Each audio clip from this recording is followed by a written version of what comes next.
Hello everybody and welcome back to the United Stand. On today's 2 p.m. show, Ruben Amorim's first ever Manchester United XI. This will go down in history. His first ever Manchester United starting 11 in his first ever Premier League game. What will it be? What would yours be? What would mine be? As you can see on the screen, you have my predicted 11. That isn't necessarily what I'd pick. That is what I think Ruben Amorim will go with. Get in the comments down below what yours will be. I've also got Ricky's preferred 11 to bring in. You won't believe the lineup he's gone for in terms of the players that he's put in there for his preferred 11. Going to talk about my preferred 11 as well, who I would go with. But Ruben Amorim ball, it's going to be on Sunday, and I thought for today's 2 p.m. show, how good would it be just interact, talk about the first 11, who we think it will be, who it should be, and get excited for this game because it's absolutely massive. Ruben Amorim is away at Ipswich, and as much as a lot of people are calling for patience, we're midway through a season, he's not had much time with the team, he's implementing a brand new system, a brand new formation, and there are going to be bumps in the road and there is going to be problems that we're going to have to iron out. It's Ipswich away. Ipswich, no disrespect to them, but they are a championship side basically. They're probably going to go down. As good as Kieran McKenna is as a manager, Ipswich have got some good players. Delap is one to watch out for. They're a team that Manchester United should be beating. They're a team that Manchester United have to beat. It's an away game, which we've notoriously struggled at under Erik ten Hag. It's Amorim's first game. You'd like to think he's going to get the win. You'd hope so. But if he doesn't, there's already going to be people talking.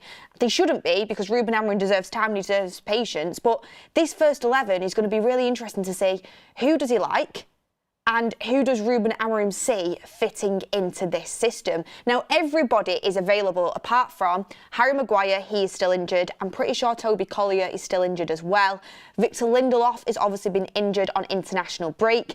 Lisandro Martinez, we don't know what his fitness status is. We're hoping it was just precaution that he didn't play for Argentina and he's going to be fit, hence why he's in my predicted 11 there. Luke Shaw, we know, is fit, but he's not likely to start. He's probably going to be off the bench. And Tyrone Malacia, very, very, very much doubt that he's ready to start a Premier League game. So apart from that, you've got everyone to pick from. The issues we've got, once again, injury-wise, is with the defence. So if Lisandro Martinez isn't fit, that's where it gets a little bit interesting. But get in the comments down below, if Lisandro Martinez isn't fit, what do you go with in terms of that back three? Because that's where you have to start getting creative. Will Mazraoui drop into it? Will Dalot drop into it? It's going to be interesting. Also, the midfield, does Kobbie Mainoo start or does he stick with Casemiro and Ugarte, who have built a really good partnership over the last couple of games and have massively complemented each other? I mean, I can't imagine a Manchester United best 11 without Kobbie Mainoo in it. For me, he's our best player. I think he's absolutely fantastic. But where does he fit if he's not playing in that double pivot? He's not going to play as one of the 10s, I highly doubt it. He was playing in the double pivot in the training session that Ruben Amorim undertook, the one that we saw. So does Kobbie Mainoo start, considering he is fit now? Is he fit enough to start? And if he is fit enough to start, who does he start ahead of? Because we've seen Casemiro and Ugarte play really well together and complement each other well. Does Kobbie Mainoo fight his way back into the team, or is he too good? You have to put him straight back in. Get your comments down below and I will go through my starting 11. Also going to bring in Ricky's as well as I'm going through mine. So I've got my predicted on the screen, as you can see there. I think it's there. Yeah, I'm pointing to it right there. So Onana in goal is my predicted, and obviously I would go with Onana in goal. What we've seen of Bayern, I don't think is displacing Andre Onana anytime soon. I would actually go as far to say that I think Andre Onana is up there for Manchester United player of the season so far. If I'm looking at Manchester United's team, I think he definitely cracks top 3 players so far this season. Who has been consistent enough every single game? I mean, it's not a big pool to pick from, but you'd probably say Mazraoui, De Ligt has been pretty consistent, and then and Onana. I think Onana has been very good so far this season. I think he actually kept Ten Hag in a job longer than he would have if he didn't have him. I mean, the penalty save at Southampton, the double save at Crystal Palace, the double save in Istanbul against Fenerbahce. He's been really good so far this season, Andre Onana. So he's definitely going to start in goal, and I think he's going to suit the Ruben Amorim system as well. And this is where it gets interesting when you go to the 3 centre-backs. I've predicted Yoro on the right, De Ligt centrally, and Martinez on the left. Is Martinez fit enough to play? We don't know. We've not been told yet. Ruben Amorim will hold a press conference to the media on Friday. I think it's about 1:30 p.m, maybe 2 p.m. embargoed. I think that's been announced. That's when he'll speak. So maybe that's when we'll get the information. But if Lisandro Martinez isn't fit enough, it'd be interesting to see how he's going to work that out, because he's definitely going to go for the 3-4-3. Also, a lot of people say, well, is Yoro fit enough to start? He's been injured for a long time. Yeah, OK, he's been training for quite a few weeks now, but is he fit enough to start a Premier League game? I think he has to be. And I think Ruben Amorim will start him. I spoke about it on the morning show. He highly rates him. We've bought him for a reason. We're also a little bit desperate when it comes to centre-backs at the moment for this system, with Maguire injured and also Lindelof injured as well. I mean, you could talk about throwing Johnny Evans in there. Would you do that? Let me know. I forgot about Johnny Evans, actually. He might well come into that back three. But if not, you're going to put Mazraoui or Dalot there. You've got a few people in the chat saying Martinez will not play. Musa says Onana would thrive in an organised team. I can't wait to see Onana in an Amorim setup. I've spoken about this a couple of times, but I was re-watching the highlights from Inter Milan versus Manchester City in that Champions League final, and oh my word, Andre Onana was different planet. He was unbelievable, and I thought that's why we wanted him. Like, I think he's been good this season, but what he was like in that Champions League final, I think this season he's massively improved in terms of his shot stopping, but distribution wise he's put a few good long balls over the top, but I think he can definitely get better in terms of distribution. In that Champions League final against Man City, he was pinging balls all over the shop in terms of just straight to feet, and when he's actually got an organised team in front of him with a structure, you'll probably see better out of him when it comes to that. Back three, would you go for Evans, or would you bring Mazraoui or Dalot into that back three? I'm just hoping Lisandro Martinez is fit enough to start, and if it is, what my predicted XI is, I would be the same in terms of I would also go for them centre-backs. Now, I'll tell you what Ricky's is, because Ricky never fails, does he, to surprise us. I'll tell you what his back three is. Any guesses for who was the first name on the team sheet in Ricky's starting 11? So, in Ricky's starting 11, he has as the back three De Ligt, Evans and Shaw. He's got that as his back three. And now I messaged Ricky back and I said, Ricky, Shaw's not going to start. United Menace has told us he's got minutes in him, but he's not going to start. Who would you like to replace Luke Shaw with? He still didn't put Yoro in. He said, what I would do is I would move Ahmad into the wing-back position and put Mazraoui as the third centre-back. So Ricky, he's really on the fence at the moment, Ricky, about Lenny Yoro. I think he's seen something with Lenny Yoro in pre-season that he didn't quite like. And you know when Ricky gets a bee in his bonnet?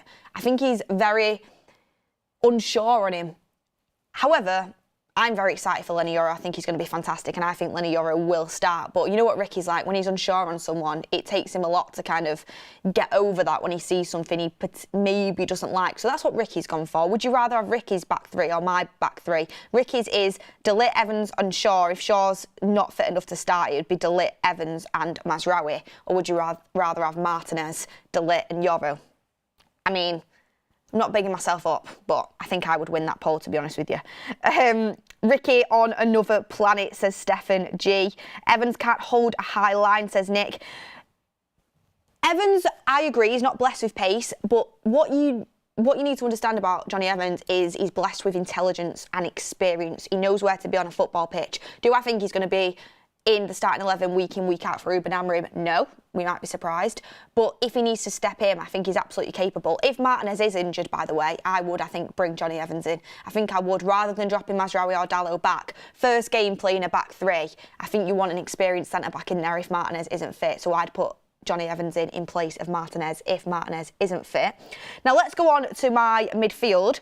Goldbridge might not be happy with me as I've got full-backs as my wingers. They're not wingers, they're wing-backs in my system. I know Ruben Amorim likes to play with his wingers or wing-backs high up the pitch, but I think Dalot and Mazraoui are very capable of doing that. I think eventually we might see a time where he plays winger as a wing-back. Ahmad could do it, Anthony could do it. Anthony was doing it in training. And one thing I would say is don't count Anthony out, because he's had all week with Anthony. He might play him at wing-back. You know, he's not even, I think Mazraoui and Dalot are back today or tomorrow, potentially. Maybe tomorrow is the first training session they'll get with Ruben Amorim. So I won't be surprised if he went with something a little bit shocking, a little bit different. But what my predicted is, and what I would do as well, is I would play Dalot and Mazraoui as the wing-backs. I just think it's the Premier League. As much as Ipswich are not one of the strongest teams in the Premier League, it's still the Premier League. This is a tough game, you're away from home. I think you need security in them wing-back positions, especially when the team is just getting used to the setup and the system.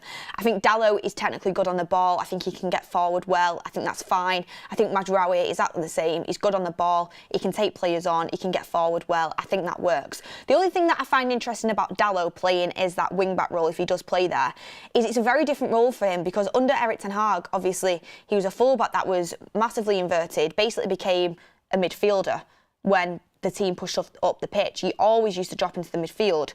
In the Amorim setup, the wing-back on the left side, if he does play on the left, is overlapping consistently. And obviously the inside forward, which is Bruno Fernandes on my predicted 11, is the one that is on the inside. And now Dalot, he's not the strongest at his left-footed crosses, which is what you'd want from a wing-back in that area. So would you... we don't have anybody left-footed really that could play there unless an Anthony played there, which I doubt he's going to do in his first game. So that's one thing that I'm interested to see how Dalot does in that setup if he does play as a wing-back, because it's not going to be the same as what he did under Erik ten Hag. Unless he plays on the right side and Mazraoui plays on the left side and maybe inverts a little bit more on that side. But it will be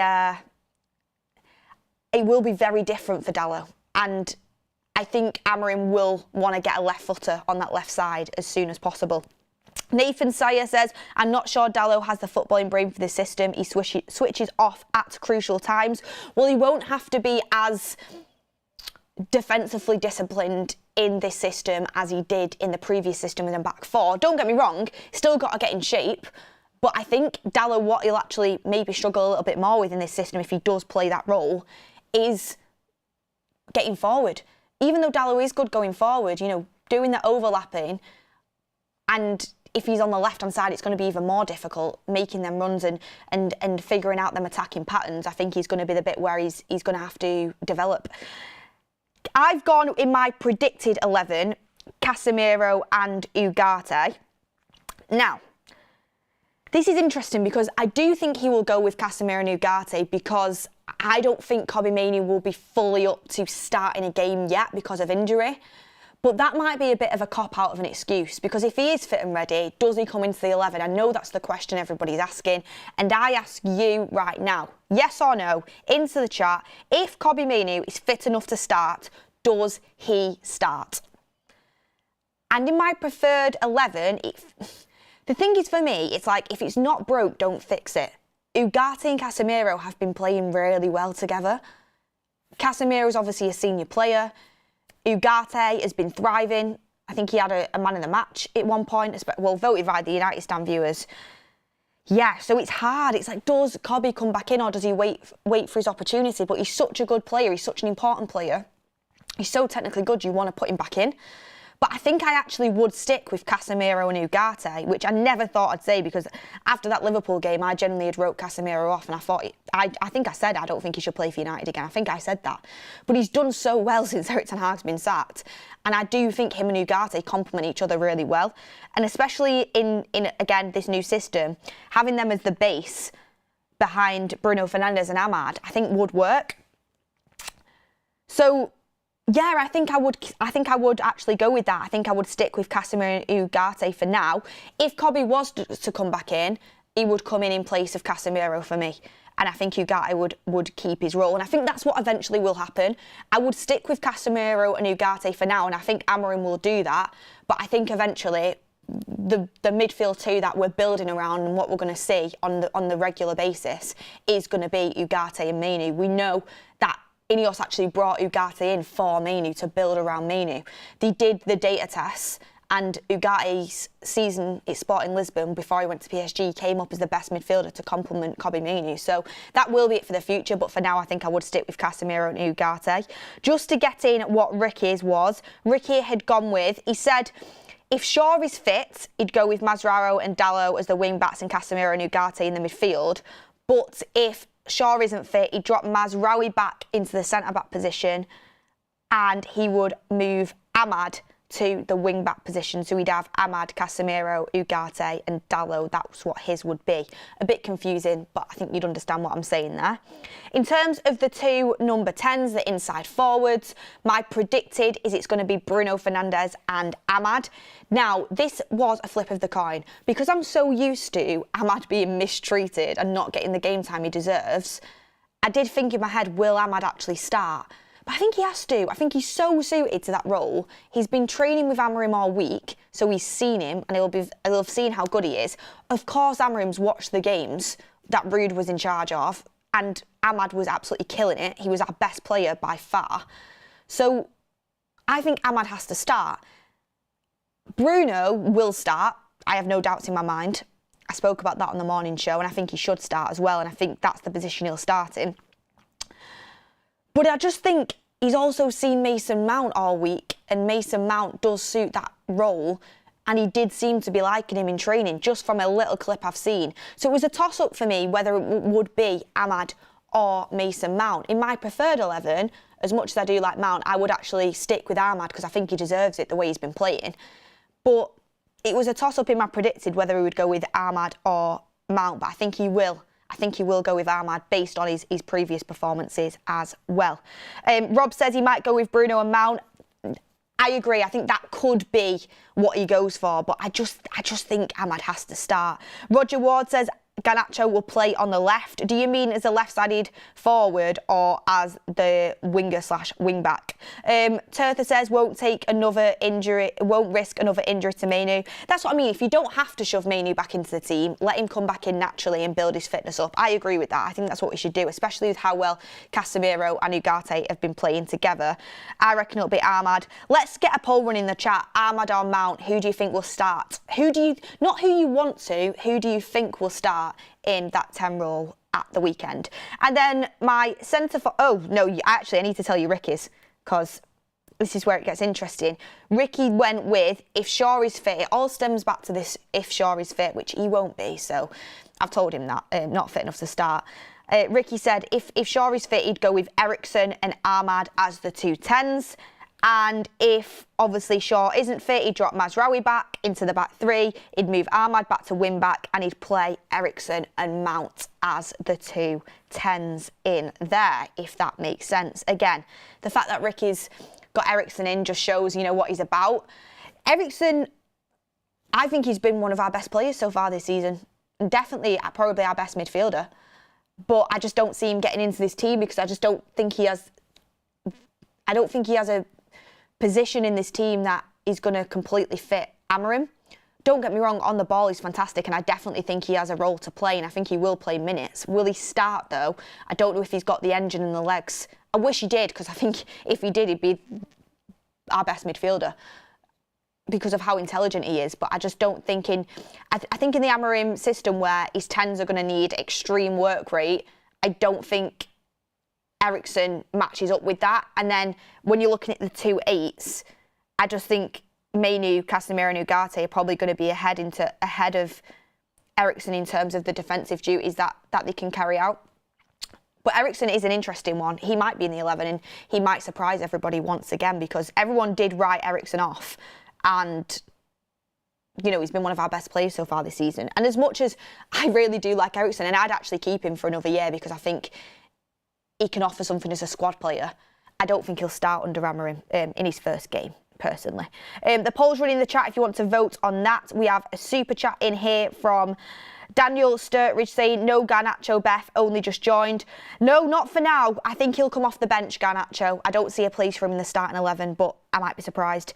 Enjoy Writing says, you're on again, Beth, fair play. Yep, Mark is moving house. He'll be back on the 8 p.m. show tonight, as you all know. Maybe he'll have spruced up his backdrop a little bit, who knows.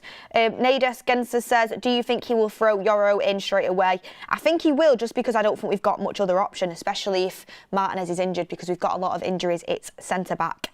Now, centre-forward, let's get cracking. I have predicted it will be Marcus Rashford. if you've watched my shows over the last couple of days, I don't need to go over all ground. If you want my full breakdown of why I think it will be Rashford up front, watch yesterday's morning show. It was a really good show. We had a good discussion about it. I think Rashford will start up front. Who would I start up front? I think I would still go with Højlund. If in my preferred 11, I would start Højlund up front just because I think he's better back to goal. I still think Højlund has to improve in a lot of areas, but I think he's more of a centre forward than what Rashford is in this system. He has more attributes similar to Gyökeres than what Rashford does. I think Rashford is good at running the channels. I think his ball striking ability is really good, especially when he's on it.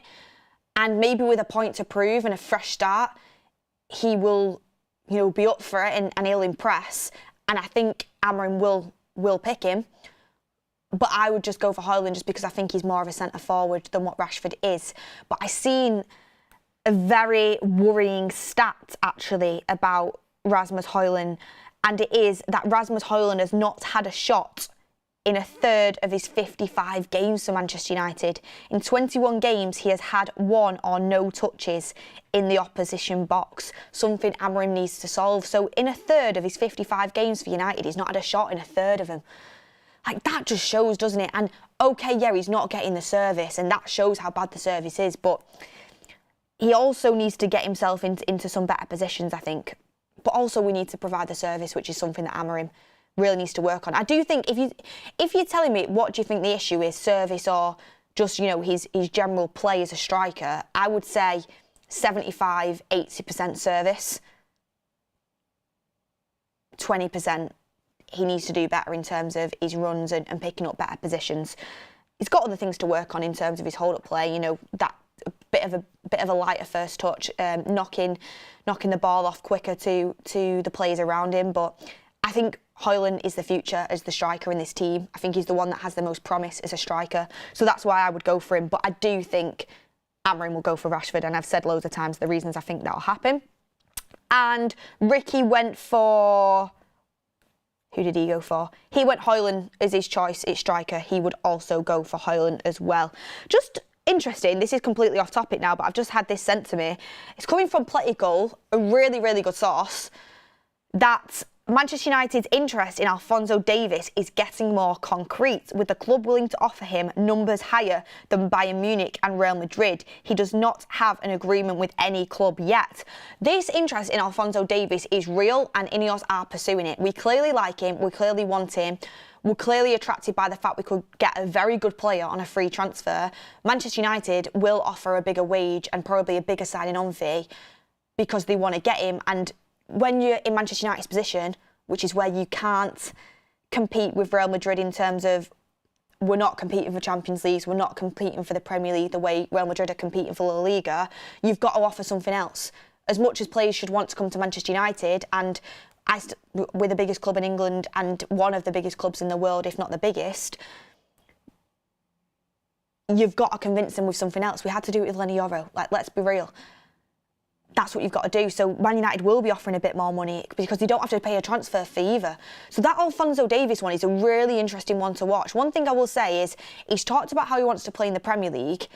He will start for us if he comes in 1,000,000%, and his attributes are probably very well suited to the system that Ruben Amorim is playing. It's a fresh project. This coach is exciting. I still think Real Madrid will get this transfer over the line, but don't count Man United out of the race under Ineos because no one thought we were going to pull Lenny Yoro off and we ended up doing it. So something to get a little bit excited about. When I seen other sources mentioning it, I didn't really take much notice of it, but Pletty is very close to German sources, which is where Alfonso Davies is playing, and it's a good source. He's been good around Manchester United, so interesting. Mark Ailman says Amorim favours fast, pacey players. A lot of people getting into their starting 11s as well. People saying Anthony at left wing back whipping balls in. I would go for that, but when Amorim set it up earlier on the week, he was at right wing back. Is that just because obviously Malacia is not going to go there and he had to fit Malacia in? Who knows? But the one winger who I think has the best chance of playing at wing back would be Anthony. So let's say, I know a lot of people are writing him off and keep saying we should sell him. I see Mark saying it on the morning show, the evening show again yesterday. But for me, he might have a role at wing back. That's one that might be a little bit of a surprise to some people.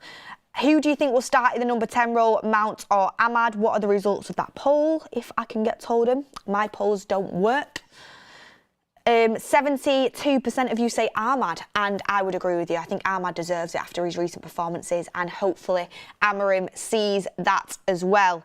Look, everyone, thank you so much for tuning in to the show. I appreciate it. Just a little bit of a preview there in terms of what the starting 11 should be on Sunday, because I'm so excited. And you know, every manager we get in, and hopefully Amorim's for the long run now, but we all remember Ole Gunnar Solskjaer's first 11 for United. Everyone remembers Mourinho's. Everyone remembers Erik ten Hag's. They always get screenshotted and clipped up, and they get posted all over socials. Can you believe where we started with and where we are at now? That will happen with Ruben Amorim on the weekend, and let's see how far he progresses with this Manchester United team. Hopefully it's the start of something very, very special. But look, everyone, thank you very much for watching. I appreciate all of the comments, the super chats, the interaction, getting involved on the polls. Quick 2 p.m. show for you and getting you excited about the starting 11 under Ruben Amorim. Do you agree with me? Do you disagree? Would you bring Kobbie Mainoo in? Would you throw Lenny Yoro straight in? Would you go with Rashford or Højlund up front? Get all your comments in down below, and I will see you on the next one.